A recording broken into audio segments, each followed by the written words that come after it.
Imagineering is the combination of imagination and engineering know-how, where we take ideas and bring them to life. And it's all about story. We bring stories to life in a theme park atmosphere where people can come in and experience a whole day rather than just, a couple of hours in a dark theater. A lot of our work we do here is very much like a traditional post-production facility. We do recording and mixing and pre-dubs here, but the challenge becomes the application for what we do. A typical length of a project can last up to 5 years, from inception and working on the very first scratch tracks to actual installation. Walt figured out years ago that music is a key device in storytelling. And music in storytelling in the Disney theme parks is just as important. Music can sort of cut from the head to the heart and go right to the emotion of a situation. And it does a lot of storytelling that way. You may not understand when you walk into a darkened room what's going on, but as soon as you start hearing the music of Haunted Mansion or Pirates of the Caribbean, it sets the tone and the time and the place about what's going on. You may or may not notice, but when you go to a Disneyland theme park, you're not going to see very many speakers anywhere. If you're seeing them, it's because it was an intention to set up part of the storyline. When you're moving through an attraction, if you're on a moving vehicle, you need lots of speakers everywhere, because often the speakers are very close to you. Also often you don't want to have to be too loud, so you end up having lots of speakers everywhere and nobody wants to see them. And that's a whole entire art into itself that we work with our show set people and show set design team to not only hide them, but then have them painted over properly so that they blend right in. And one of the tricky parts about doing audio for these theme park attractions is, with a film, you're focused on one thing. When you're going through a ride, if you look over here, you're going to see what's happening there. If you look over here, you're going to see what's happening there. And the sound is always on for all of it. So you can't just, they're looking there, turn it down and, feature that line. So we have to be really careful in orchestrating all of this. So as you go through, you get just the pieces as you're getting them. In a film, you would crossfade between scenes, you'd crossfade the music. Well, for us, our crossfade happens on the vehicle, from the guest perspective, physically moving from one scene to the next. Pirates has over 100 soundtracks in it. As you're riding through, you get all these different elements that change from here to here. If we need a sound to come from a particular spot, we can actually put a speaker over there. And so a typical theater show will end up being 42.2 sound mix. So it gets very big very fast. What a composer has to do for an attraction is very different than what they would do for an album, a soundtrack, anything linear, because our shows do not work linearly. One of the challenges with writing music for a roller coaster for Disney theme parks is the coasters don't always move through the attraction at the same rate of speed. And so to accommodate that, the music tracks on our attractions are usually broken up into segments with long tails at the end to accommodate a transition point into the next cue of music. And our ride engineers and audio engineers have developed technologies to basically re-trigger and resync the music at certain points throughout the attraction. For Space Mountain, it's gone through a couple iterations, and in early 2002, 2003, we had the opportunity to enhance the mountain as they were updating the ride track. Michael Giacchino came on board and wrote an original composition for Space Mountain, and one of our fun experiences was kicking it off. They had already torn the mountain apart and ripped out all the tracks, and it was difficult to represent the experience to him. So the only place we could do it was we had to fly to Tokyo to ride Space Mountain to give him the actual visceral experience. And part of our attempt was we had to actually take some music with us, put it on an iPod, put some headphones on, and ride around Space Mountain to sort of feel tempo-wise what worked, pacing-wise what worked, and what was the energy to match the ride vehicle experience. When I came here, there was an old gentleman who was retiring, and Jimmy McDonald, the legend in sound effects. Jimmy created more sound effects devices than anybody who ever lived, and more classic devices. And so it was very difficult to get things into the studio and record, like when they were doing Bambi. You couldn't have a forest fire in the studio.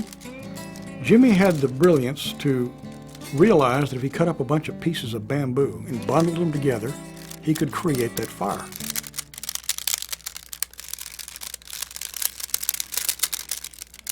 And so that was very convincing, and it really worked well. And I'd like to show you a lot of other effects that Jimmy had. I can show you some of them right down the hall here. Now this room smells old because it is old.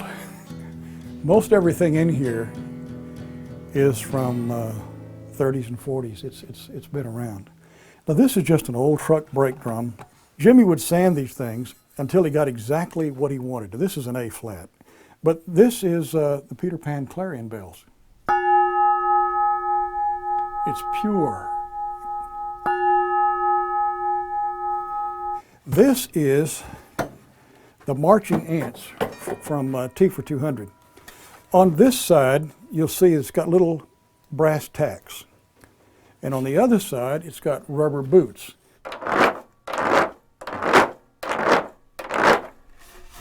And if they're marching on dirt, this is a sound box, and you've got a string and across a rosined dowel. And you play this with your fingers.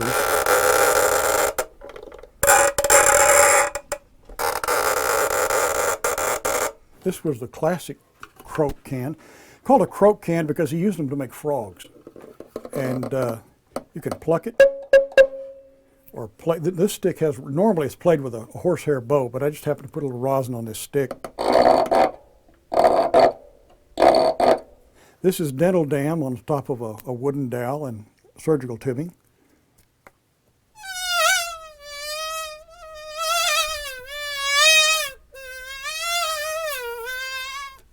Two different ways to do these birds. One is just with the ostrich feathers flying, and the other for bigger birds was to take a piece, either a chamois or a piece of butcher paper that you've wadded up 100 times.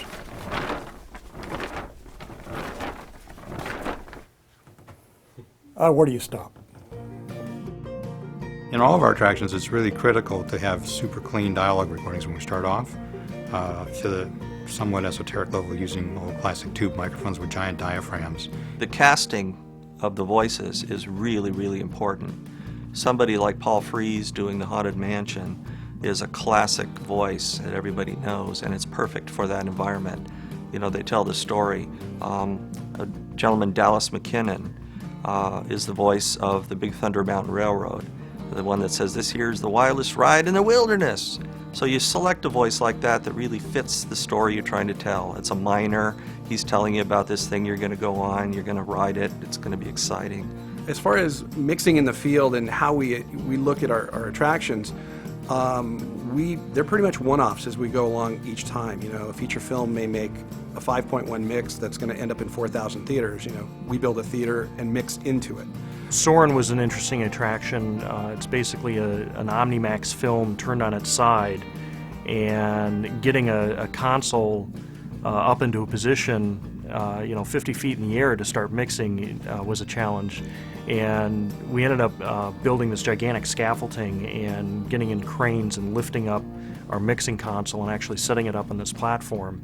And so we're crawling up there with harnesses and actually sitting up there and mixing. We had two very interesting audio experiences on Hall of Presidents. The first was with our narrator. We brought in Morgan Freeman to actually narrate the entire attraction for us, and having a performer of that quality and caliber raised the game for the entire attraction.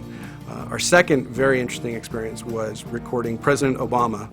President Obama was sworn into office in January, and I believe it was March or April, we had a team in the White House recording him in the map room. So that was a really amazing experience to get him that quickly and to keep the project on track and programming the figure and getting all that work done so fast after his being sworn into office. What I'm excited about for the future of Imagineering is the attractions we haven't built yet. We have so many new creative ideas on the books, so many challenges that are technologically a challenge, storytelling challenges, but musically we will weave that thread to bring them all together.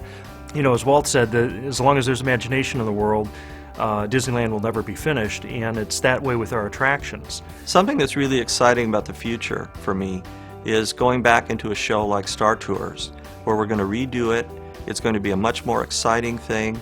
There's secrets I can't tell you about, but when you ride it, you're going to be really, really blown away. The opening day, watching people walk off the rides, that's our reward. We don't get a curtain call. We just get the guests walking in and hugging their mommies.